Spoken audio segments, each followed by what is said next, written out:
Assalomu alaykum qadrli yurtdoshlar, qadrbaland podpischilarimiz. To'g'ridan-to'g'ri reyslarimiz Toshkent Abu Sahiy avtovokzalidan bo'lib o'tmoqda. Dushanba, seshanba, payshanba, juma kunlariga har doimgidek reyslarimiz bo'lib o'tmoqda. O'zbekiston nomerida Yutong avtobuslarimiz bemalol Pasatka joniga 17:00 va 19:00 qo'yiladi qadrli yurtdoshlar. Telefon qilib messelarda bir kun oldin kassa nomerlarimizdan bron qilib qo'ysanglar bo'ladi. Moskva, Kazan, Krasnodar, Ufa, Perm, Yekaterinburg, Chelyabinsk yo'nalishlariga bemalol primoy ketsanglar bo'ladi. To'g'ridan to'g'ri Abu Sahiy avtovokzalidan biletlarimiz qimmat emas, hamyonbop narxlarda Yutong avtobuslari vatandoshlar.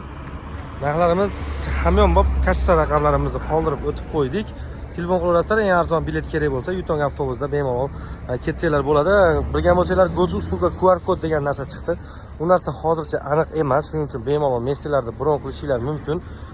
Aniq bo'lsa biz o'zimiz videolarda ko'rsatib aytib chiqamiz vatandoshlar, xijolat bo'lmanglar. Biz xalqda xizmatidan odammiz. Ekranda 93lik 258 80 80 nomerlarini qoldirib qo'ydik vatandoshlar. Telefon qilib bemalol messelarda bron qilinglar. Tanlovda adashib qolmanglar, mashinik pastrenlarga aldanib qolmanglar. Kanalimizga bitta obuna, bitta like bosib qo'yasizlar. Sog' bo'linglar.